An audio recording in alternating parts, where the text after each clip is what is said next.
কিভাবে কতটুকু সুষম খাবার খাবেন? প্রতিদিনের খাবারের তালিকায় পরিমিত, নিয়মমাফিক ও স্বাস্থ্যসম্মত সুষম খাবার খেতে হবে। সুস্থ থাকার প্রধান নিয়ামক সুষম খাবার। যে খাবারে শর্করা, আমিষ, চর্বি, ভিটামিন, খনিজ লবণ ও পানি পরিমাণ মতো থাকে সেই খাবারকে সুষম খাবার বলে। খাবার শুধু সুষম হলেই চলবে না, খাবারটি হতে হবে স্বাস্থ্যসম্মত, খেতে হবে সময় মতো ও পরিমাণ মতো। শর্করা: ভাত, চাল, মুড়ি, আলু, ময়দা, আটা, চালের গুঁড়া ইত্যাদি থেকে উৎপাদিত সকল প্রকার খাবার শর্করা জাতীয় খাবার। শর্করা জাতীয় এই খাবারগুলির মধ্যে স্টার্চ বা শ্বেতসার, চিনিও থাকে। চিনি আমাদের শরীরে গ্লুকোজে পরিণত হয়, শক্তি উৎপাদন করে, অথবা চর্বিতে পরিণত হয়। এই চর্বি যদি বার্ন করা না হয়, অর্থাৎ হাঁটাহাঁটি, ব্যায়াম বা কায়িক পরিশ্রম না করা হয়, তবে ওজন বেড়ে গিয়ে শরীরে ডায়াবেটিস, উচ্চ রক্তচাপ, ফ্যাটি লিভার ও হার্টের রোগ হবে। তাই শর্করা জাতীয় খাবার, ভাত, রুটি ও মিষ্টি জাতীয় খাবার বেশি খেলে নানা ধরনের রোগ শরীরে জন্মায়। ভাত ও রুটি দিনে 3 বারও পরিমাণে অনেক কম খেতে হবে। শাকসবজি, ফলমূল থেকে শর্করা জাতীয় খাবার আমাদের নিতে হবে। আমিষ বা প্রোটিন: মাছ, মাংস, ডাল, দুধ, ডিম এগুলো হচ্ছে আমিষ জাতীয় খাবার। স্নেহ বা চর্বি: তেল, ঘি, মাখন হলো চর্বি জাতীয় খাবার, যা খুব কম পরিমাণে খেতে হয়, নয়তো ওজন বেড়ে গিয়ে লিভার এবং হার্টের সমস্যা হয়। চর্বি জাতীয় এই খাবারগুলোর মধ্যে অলিভ অয়েল, সূর্যমুখী তেল, বাদাম খুবই উপকারী, তবে কোনোটি বেশি খাওয়া যাবে না।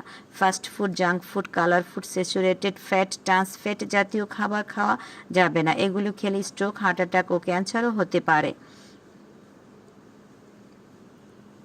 Vitamin A, B, C, D, E, A ও কে প্রতিটি ভিটামিন আমাদের পুষ্টি ও রোগ প্রতিরোধ ক্ষমতা বাড়াতে গুরুত্বপূর্ণ ভূমিকা পালন করে। পর্যাপ্ত পরিমাণে ভিটামিন না খেলে নানা ধরনের রোগ হয়ে থাকে। সবুজ শাকসবজি ও ফলমূল থেকে আমরা ভিটামিন পেয়ে থাকি। সাধারণত প্রতিদিন যদি একটি করে কলা খাওয়া যায় তবে ম্যাক্সিমাম ভিটামিন পেয়ে যাব। এছাড়া সামুদ্রিক মাছ, ডিমের কুসুম, সূর্যের আলোতে বেড়ে ওঠা মাশরুম ও ডাইরেক্ট সূর্যালোক থেকে আমরা ভিটামিন ডি পেয়ে থাকি। প্রতিদিন কলা, লেবু, আমলকি, মধু ও সূর্যালোকে 30 মিনিট রোদ পোহাতে পারলে সকল ভিটামিনে আমরা পেয়ে যাব। খনিজ লবণ: খনিজ লবণের প্রাকৃতিক উৎস হচ্ছে লবণ। মাছ, মাংস, দুধ ও ডিম থেকে খনিজ লবণ পাওয়া যায়। সোডিয়াম, আয়োডিন, ম্যাগনেসিয়াম, ফসফরাস ইত্যাদি খনিজ লবণগুলো আমাদের খাদ্যের সাথে দেহে প্রবেশ করে। দাঁত ও হাড়ের সুরক্ষার জন্য এবং দেহকোষ ও দেহরসের জন্য খনিজ লবণ প্রয়োজন। খনিজ লবণে থাকা আয়োডিনের অভাবে গলগণ্ড রোগ হয়।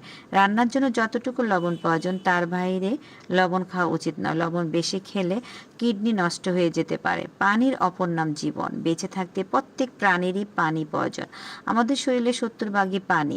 তাই শরীরকে সুস্থ রাখতে দৈনিক 8 থেকে 10 গ্লাস পানি প্রতিদিন খেতে হবে। ঠান্ডা পানি কিংবা কোল্ড ড্রিঙ্কস শরীরের জন্য ক্ষতিকর, তাই নর্মাল পানি পান করা উচিত। কখনো দাঁড়িয়ে পান করা যাবে না, অবশ্যই বসে পানি পান করতে হবে। সুষম খাবারের সময় ও পরিমাণ: সময়: সকাল 8টার দিকে 1-2টি রুটি অথবা 1 কাপ ভাত, 1 কাপ সবজি, সিদ্ধ ডিম, একটি সালাদ। সকাল 11টার দিকে কলা বা যে কোনো একটি ফল, দই খেতে পারেন। দুপুর 1টা থেকে 2টার মধ্যে দুপুরে খাবার শেষ করতে হবে। 1 কাপ ভাত, শাকসবজি, মাছ, মাংস, 1 পিস সালাদ। বিকাল 4টা থেকে 5টা দুধ ও চিনি ছাড়া চা বা কফি খেতে পারেন, 1-2টি টোস্ট বিস্কিট। রাত 8টার দিকে 1টি রুটি, 1 কাপ ভাত, সবজি, মাছ বা মাংস এবং সালাদ খেতে পারেন। রাত 10টায় ঘুমাতে যেতে হবে এবং সকাল 5টায় ঘুম থেকে উঠতে হবে। রাত জেগে থাকা ও সকালবেলা ঘুমানো স্বাস্থ্যের জন্য খুবই ক্ষতিকর। পরিমিত, নিয়মমাফিক সুষম খাবারের পাশাপাশি প্রতিদিন দুধ বা দই খান, কালিজিরা, মেথি, মধু খান ও বিশুদ্ধ পানি পান করুন। ইনশাআল্লাহ সুস্থ থাকবেন।